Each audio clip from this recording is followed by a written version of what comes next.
Hey everybody. Um, I sent out a message earlier saying that Mitzi was about to be put down. That ended up not being the case. We are not out of the woods yet, however. I probably shouldn't be doing this video right now, but I know that since I said that already, I should probably update, and there's Mitzi right now. So, hey Mitzi. How you doing, sweetie? Doing okay? Yes, I can't lick this arm. There's a bandage on it. When I got home from work today, Mitzi does one of two things. One is, when I get home from work, she does one of two things. One is she will come and beg for food immediately. Demand is more like it. And, or the other thing is she'll be asleep in my bed. So I went and I found her, asleep in my bed, or curled up in my bed. And as I was petting her, she woke up like she normally does. As I was petting her, I realized there was some kind of goop on her, mucusy goop on her backside. And I picked it up, and it looked like she'd been sleeping in it.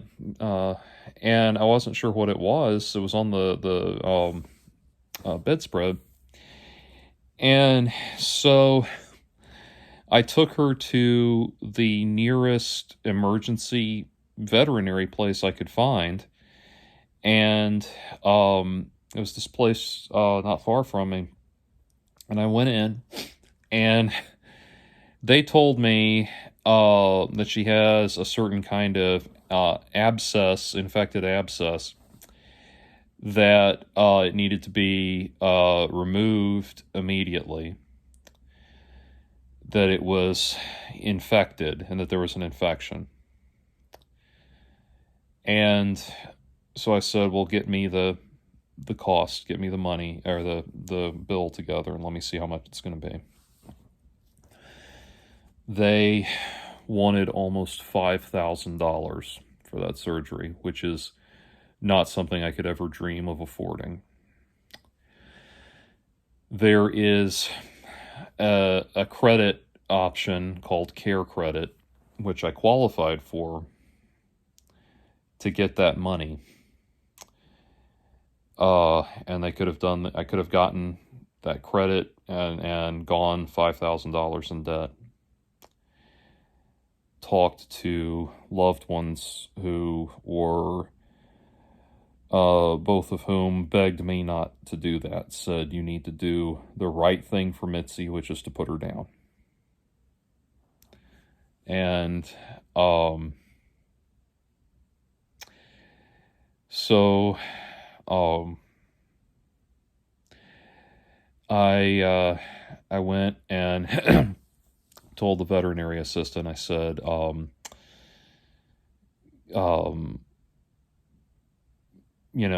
bring her in, I need to say goodbye.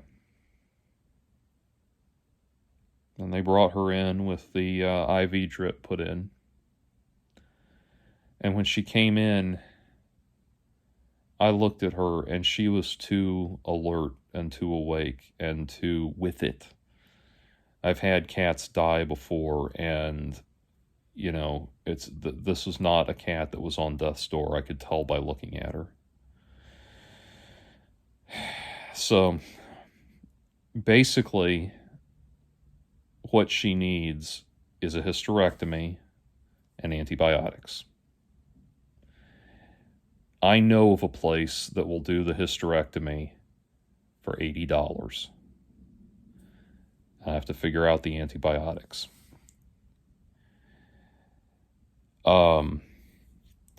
But talking to the doctor, I finally got her to admit that because this was an emergency animal hospital, everything costs 3 times more than it normally would. So, right now, I brought Mitzi home. As soon as she got home, she had some food, which is a great sign. She ate some. She says hi. She's got up in my lap. She's resuming her old ways. So the situation is not resolved, but we have a little window of time. Please, any prayers that you have, I am grateful for.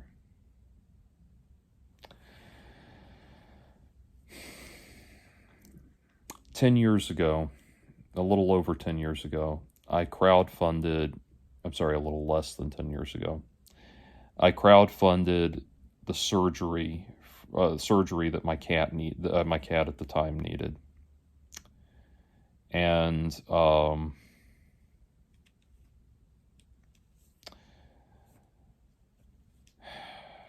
part of me wants to try that again, depending on these costs. Part of me is open to trying that again, especially if I can keep the cost way down.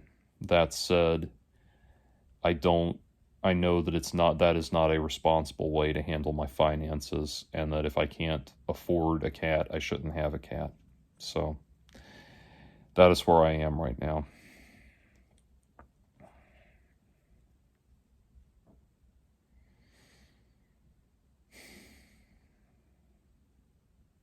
Thank you to everybody that sent their thoughts and prayers to me. I appreciate it. Mitzi's right now acting like her old self. I am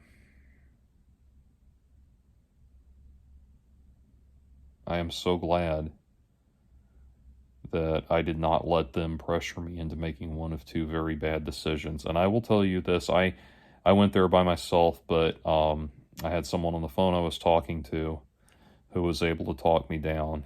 And I would say, because veterinary prices can go through the roof instantly, if you find yourself in that situation, having somebody that's emotionally distanced from what's going on in the moment there with you really helps.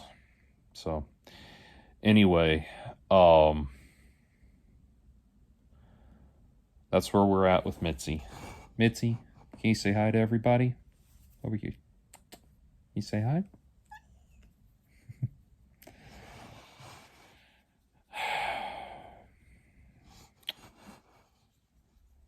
Psalm 23.